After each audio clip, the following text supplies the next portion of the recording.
Depuis le premier jour, dans des villes qui sont les premières cibles, comme Kherson, comme Kharkiv, comme Kiev, il est très difficile de partir. Une famille entière de mes amis a été abattue dans leur voiture alors qu'ils tentaient de quitter la ville.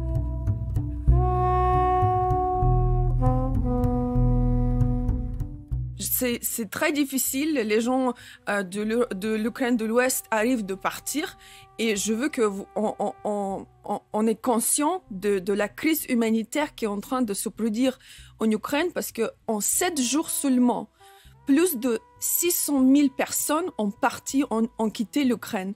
Et je veux que vous compreniez qu'il y a seulement 7 jours, la vie des Ukrainiens a été normale, paisible. Elle a beaucoup ressemblé à la vie des gens ici dans ce pays-là. Je veux que nous comprenions l'ampleur de ce drame, de cette tragédie. Et je veux insister aussi sur le fait que, oui, cette guerre, elle est au cœur de l'Europe. Mais il ne s'agit pas seulement de l'Ukraine. Il ne s'agit pas seulement des Ukrainiens. Ça veut dire quoi quand vous dites ça ? Alors, tout d'abord, il faut comprendre la nature de cette guerre. Vladimir Poutine lui-même a dit que l'Ukraine n'a pas droit d'exister en tant que pays indépendant.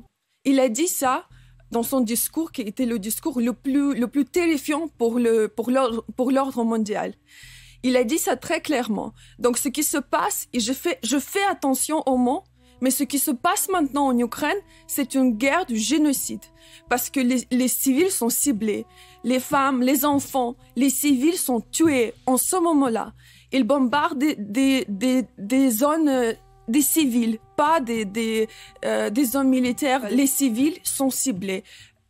La guerre est contre l'Ukraine parce que l'Ukraine, cette nation a commis le péché d'indépendance, le péché de démocratie, le péché d'existence. Et oui, le péché de montrer au monde entier leur aspiration européenne. Vous dites le péché d'indépendance, le péché de démocratie. On a bien sûr entendu les mots de votre président, le président Zelensky, qui dit « Ne nous lâchez pas, nous payons un tel prix pour avoir les mêmes droits que vous. Nous nous battons pour nos droits, pour nos libertés, pour nos vies, pour notre survie. Personne ne va nous briser, nous sommes forts, nous sommes des Ukrainiens. » Quand le président Zelensky parle en effet de la question de la liberté, vous en êtes peut-être l'une des plus fortes incarnations, puisque vous avez incarné jusqu'à votre corps cette volonté de liberté. Est-ce que vous êtes justement la représentante de ce qu'est la nature ukrainienne, cette liberté, c'est pour cela aujourd'hui que vous vous battez ? Je suis ici devant vous pour parler de la nation ukrainienne, pas de moi ou de l'incarnation que je peux porter. Si vous voulez